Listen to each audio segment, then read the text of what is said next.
Hello, everyone. Welcome to another Talking Feds one-on-one. One of the most illuminating and to me interesting one-on-ones we've done in several months has been with Mike Podhorzer, who is the former political director of the AFL CIO and founder of the Analyst Institute, the Research Collaborative, and the Defend Democracy Project. And that discussion was about the polls and why it was quite a tonic, I think, for the anxiety and even terror that some of the polls produce when you read about this cohort or that. And Mike, I think, was extremely sort of clear-headed and I reassuring and just making sure that we know what to focus on and what we can sort of put to the side for now.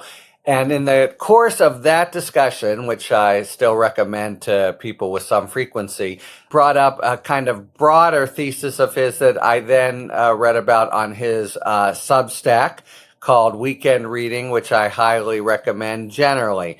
But we're going to talk in particular about a recent entry of his called The Two Nations of America.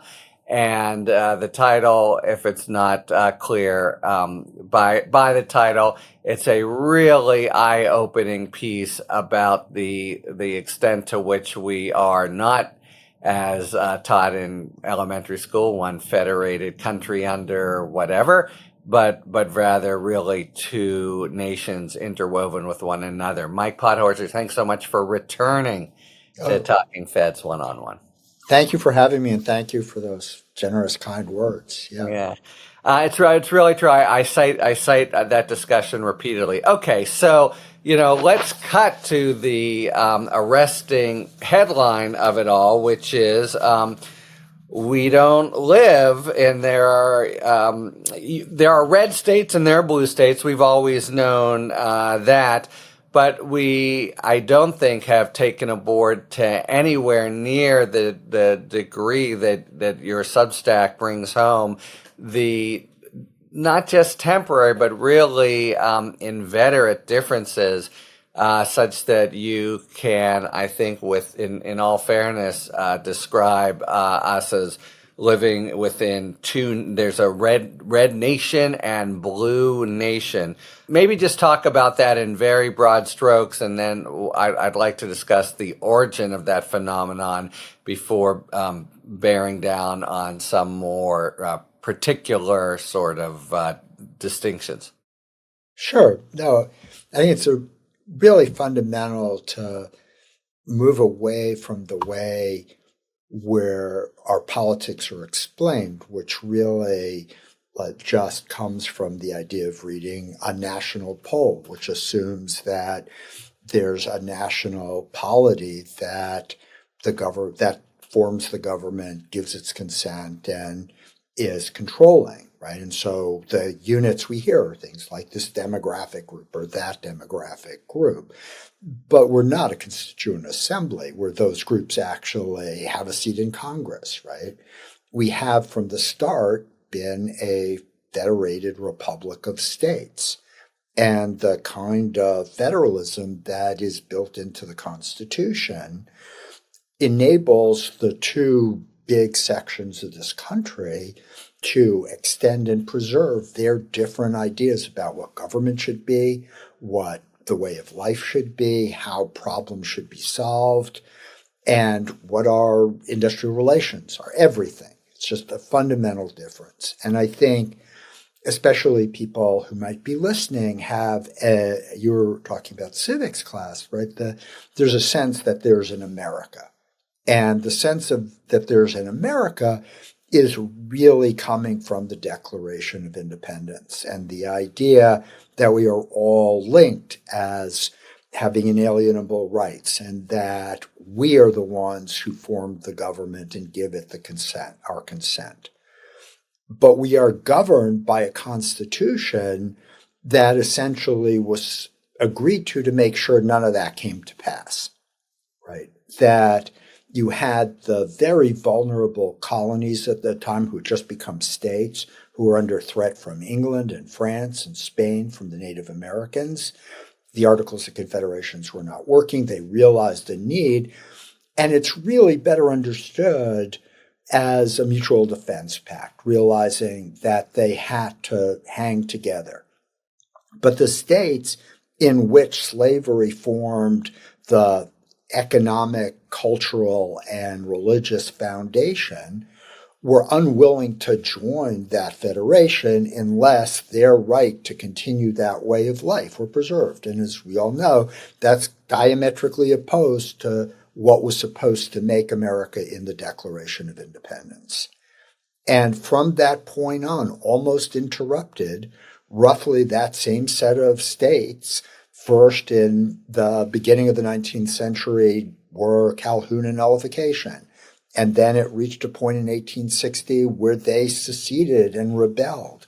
After the war that they lost, they didn't give up with the rise of the KKK, terrorism. They finally forced the end of Reconstruction. And for a period, there was kind of a truce that the southern states were allowed to have, obviously, one-party authoritarian rule with Jim Crow laws, but neither region was disturbing each other.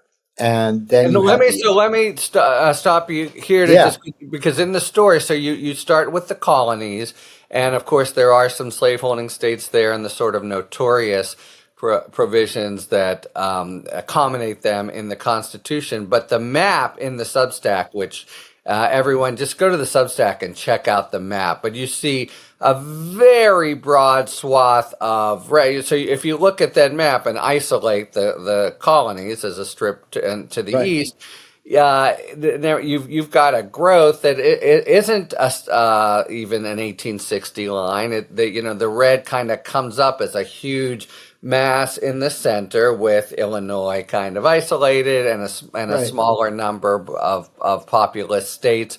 So what is the, one might have thought that sort of origin would have receded, and indeed there are ways. For example, the average income in red states was way lower than blue states, as you show, only 80, 90 years ago. Now it's changed.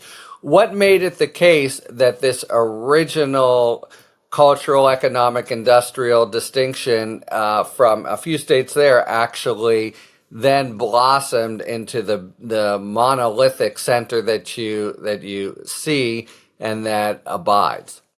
Well, because the although they weren't part of the original 13 colonies, if you extend through the southern region, then they were subsequently admitted slave states, and So that's the big factor is who, because the map as you draw now goes more broadly than that, but it's basically this kind of original sin or feature of slaveholding versus non-slaveholding. That's really what drives the origin of Red Nation and Blue Nation and abides today, you would say? Absolutely. And one shouldn't oversimplify it in that way, right? Because from the beginning, it wasn't just that one distinction. Right. It was that the people who emigrated here to form the different colonies came from very different traditions, right? And had very different ideas of religion. And the southern region was very theocratic. And it was also very much transplanting a sort of landowning gentry view of what the economy should be. And that kind of agricultural centric economy has always depended on maintaining a very low wage economy and on really heightening those differences, right? And in the rest of the country was economic dynamism. And the other colonies and then states were populated from far more different parts of Europe and different religious traditions. And over time, were really much more interested in commerce and prosperity and finding ways to work together in small L liberal formation. So you have one part of the country where the elite is plantation owning, right? And wants a low wage agricultural economy where, evangelical churches become the moral sanction for that kind of society. And you have another which values education, which is engaged with the rest of the world, is much more like what we think of today as Blue America, right? Yeah. And for this whole period of time, relatively speaking, the Blue Nation is a very urban nation, right? There are 5 times as many people percentage in the blue states live in a place with 1 million or more people than do in red nation. And more people live in rural by far than in Blue America. They're just completely different political, social, economic ecosystems. And the Constitution provides a mechanism for regions to protect their way of life. It's very much not a structure that invites compromise or a national working out of things. Yeah, you actually, and we'll get to at the end maybe a few of the Supreme Court decisions, but yeah, starting with you mentioned slave labor, but even now today, Red Nation, I think your datum is that only 12% of Red Nation does not have so-called right to work Yeah, laws, which make it very hard for unions, and right. that they're almost And unheard of. all those things are the differences in the kind of fabric of society, Right. right? In blue states are as blue because people can act collectively in unions, and because it's a liberal place, unions are tolerated, and there's always looking for a sort of pluralistic solution, right? Yeah, actually, so that really gives a different vantage point onto Biden's decision to hit the strike line early this Right. year. It's a real sort of poke in the eye with a stick, I guess, to Red Nation. I want to follow up though on the point you made about religion because it serves a very interesting role here. We think of Red Nation and as having sort of monolithic political views. But if I understand your Substack correctly, in fact, the legislative and just kind of cultural policy decisions in Red Nation are actually maybe even a majority of the population, but would not endorse. But they reflect is the outsized influence of especially evangelical Christianity and its huge influence. And there doesn't seem to be a parallel to that kind of institution in Blue Nation.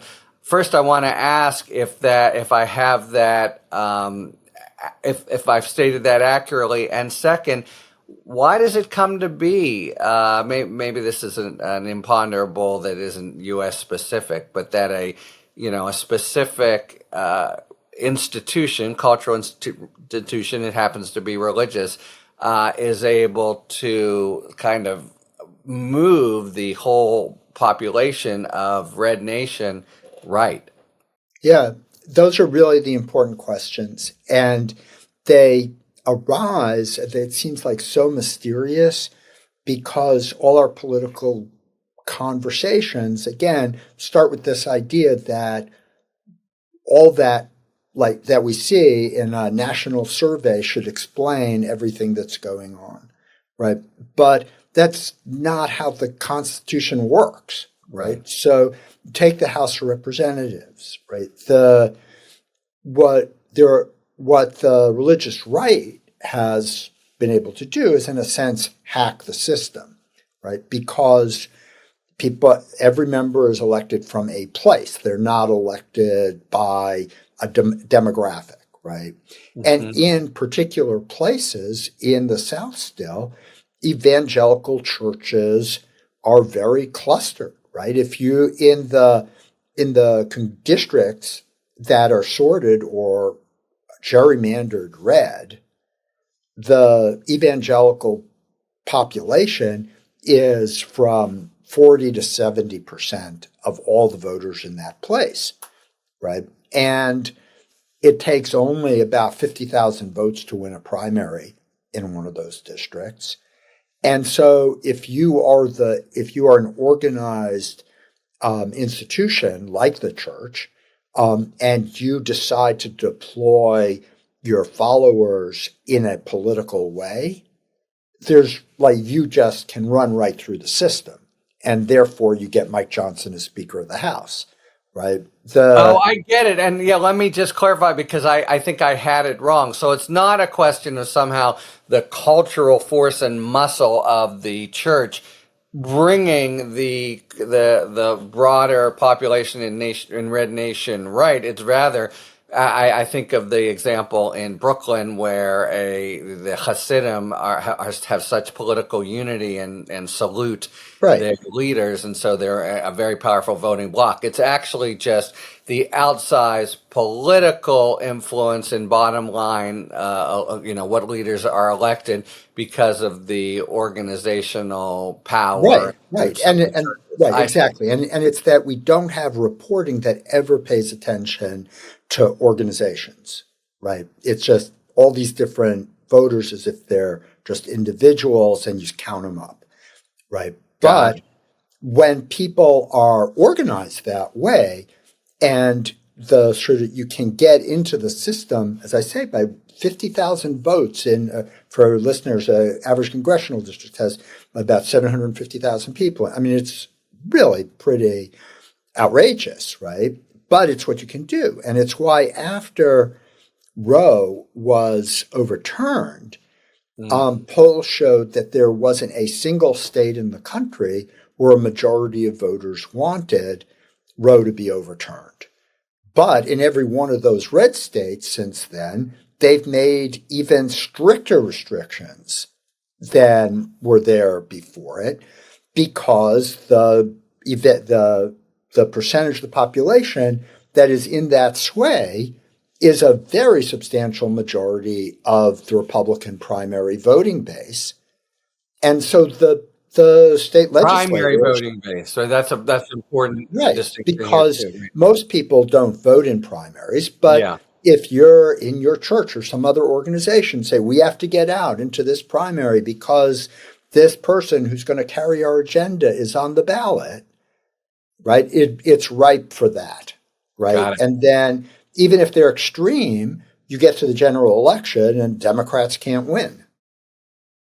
Wow. Okay, let me stick with this for a minute just because it's so interesting. You draw a kind of broad horizontal sweep where there are times in the post-war period or other where there's something of a coalescing and then a coming apart, and the period starting in 2008.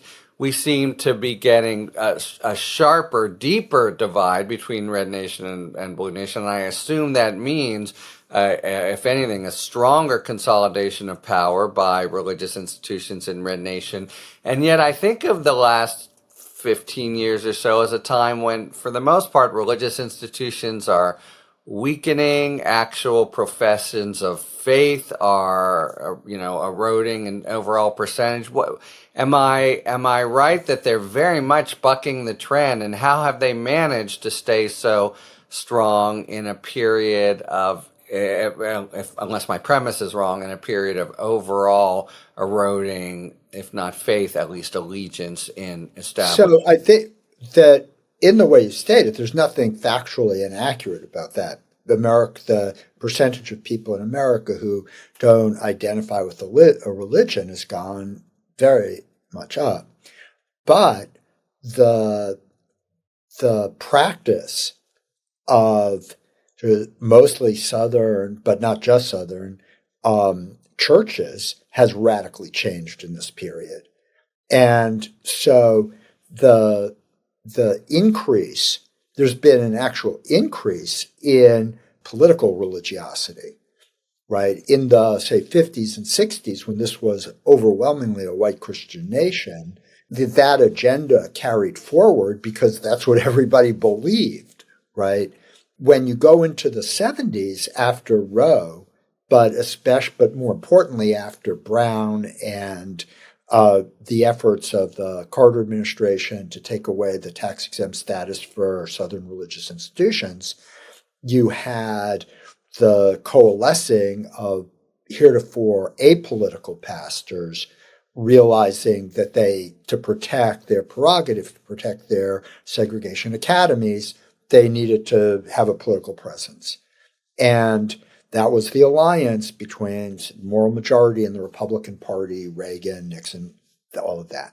Yeah. But up And until... boy, is it vivid now, because you really, there's been a few stories where in an organized way, the religions have said as to Trump, who wouldn't seem to be Right. a model poster person candidate. Yeah. They're really like outright now screw it. We want him because of the political results, and we understand Right, exactly. Right. the deal with the devil we're making. Yeah. Right. And Well, go ahead. but to finish though, because really you were putting your finger on like a really crucial pivot point here, right? Up through 2008, the Republican Party was, to somewhat oversimplify for the sake of time, basically a coalition of corporate interests and the religious right.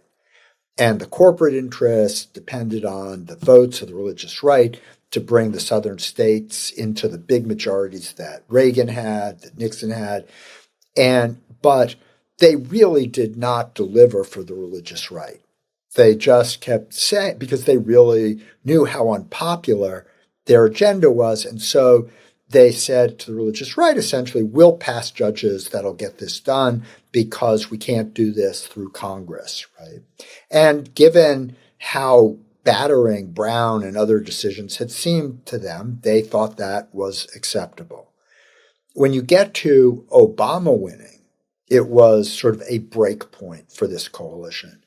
Because when McCain came on to concede, the beginning, and this is both symbolic and real, he came on and was very gracious, said this, he would rather have won, but this was an important milestone for the United States, and so on.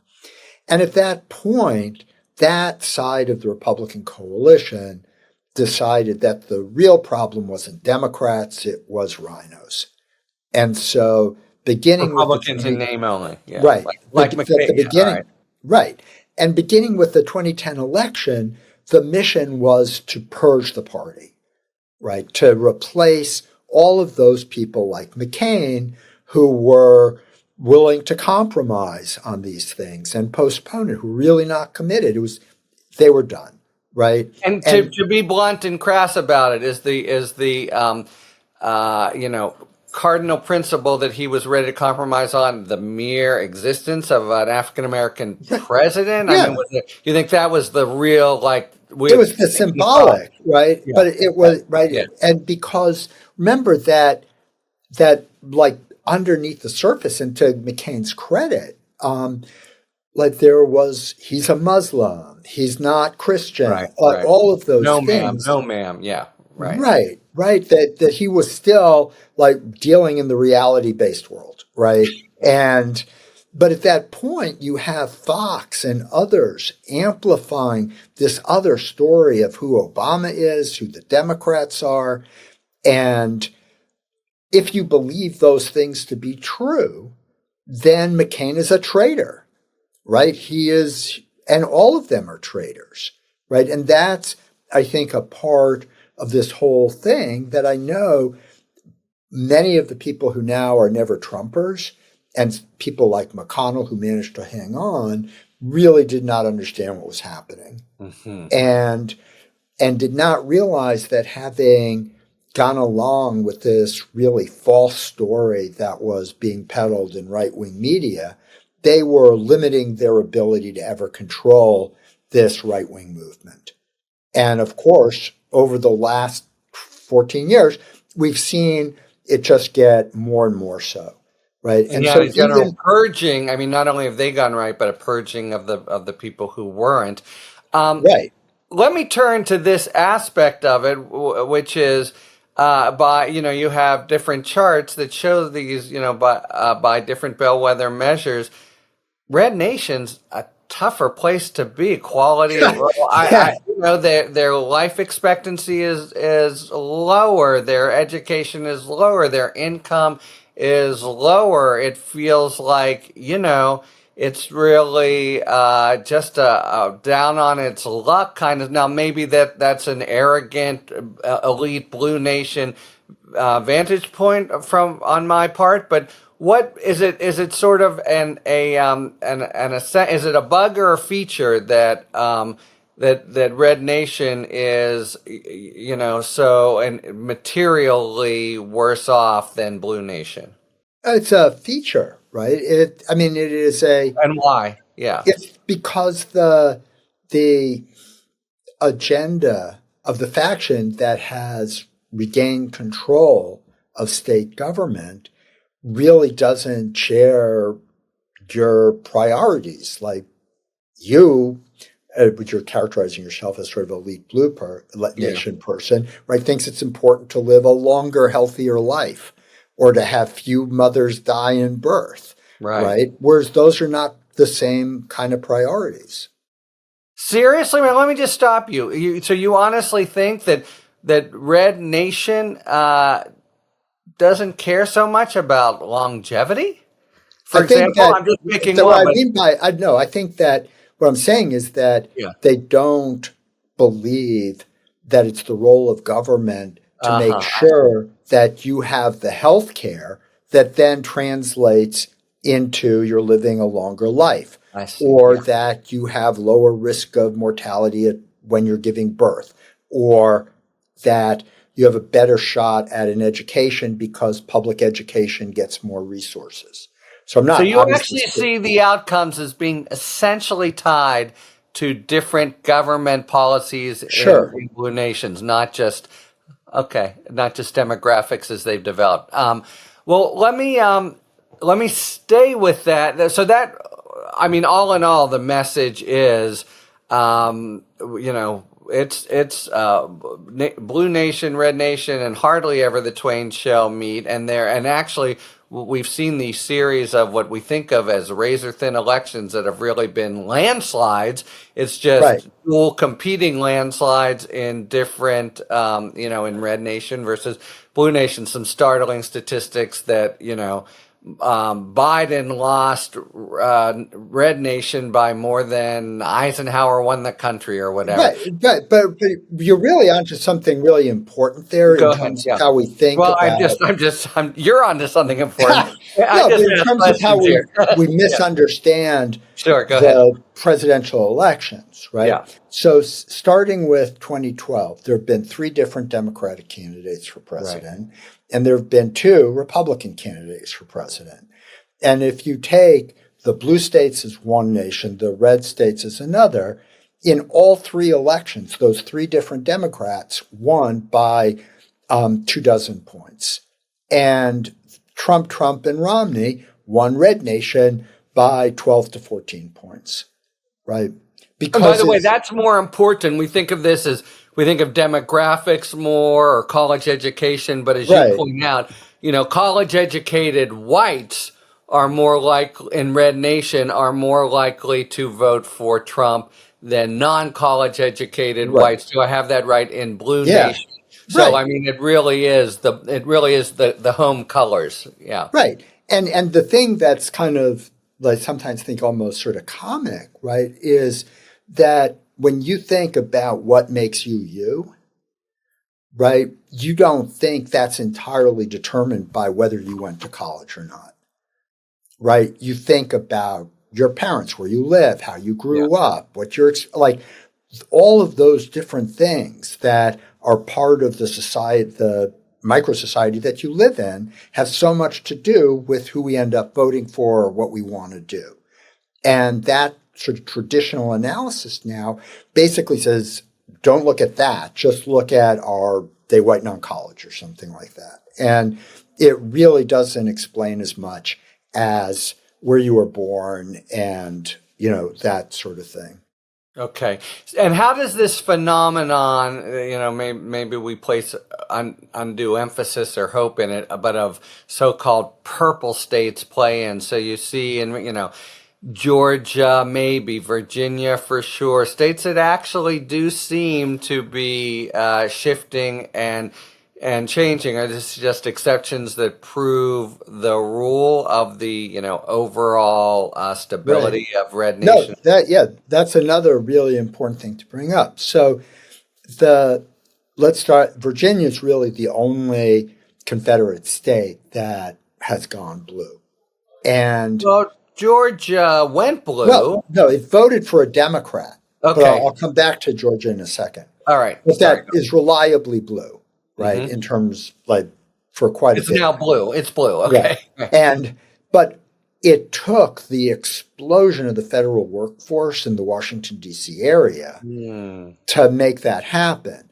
As you know, if you go a little bit further out, right, that it's a red Down or out. state. Yeah. It's a red state, right? And if, like accident of history, they hadn't given Virginia back the part of the district that was originally seated with like Alexander and Arlington, right, it would just be a red state, right? That's like that is really a one-off, right? It's just how much more the federal workforce expanded over this period of time, and that it's in the Washington, D.C. media market, which is not a red market.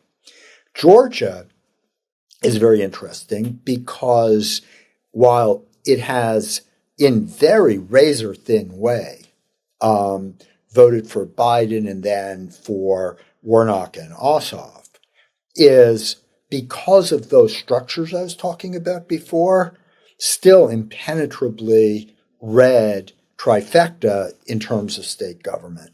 And so in certain circumstances now, there are enough people who reject MAGA in Georgia to barely win a statewide election, which is what makes them purple, but it's nowhere close to undoing the legislative trifecta in the state, right?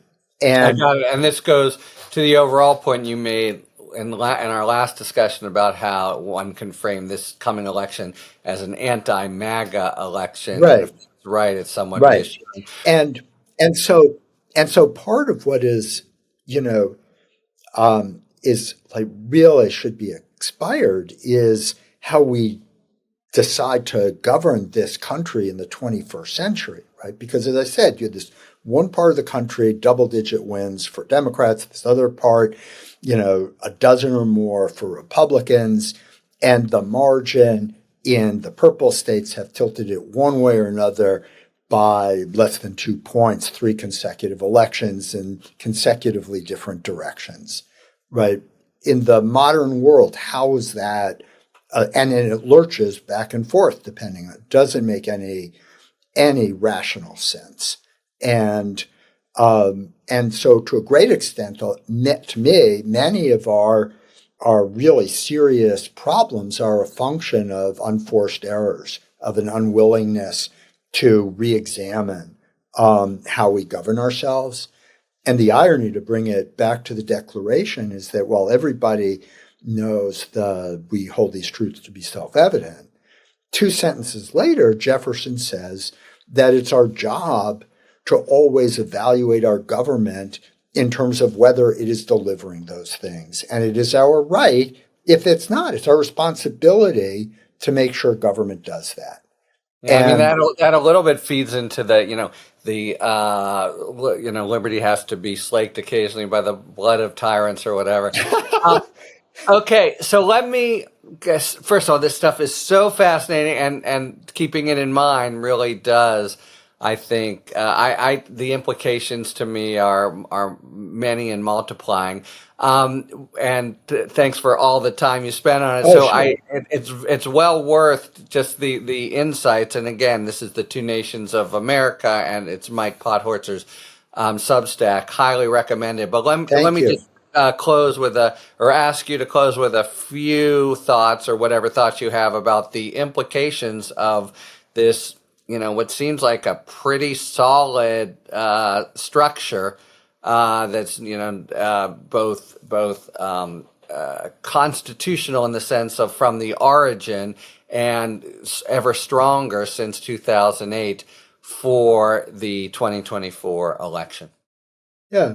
So to me, a more recent Substack I did really speaks to this, which is the idea that democracy is not a spectator sport, right? And we're long overdue, I think, realizing that with such sharp differences between two different ways America could be, that our election should be about that, not about what did Biden say today or what was that Trump thing.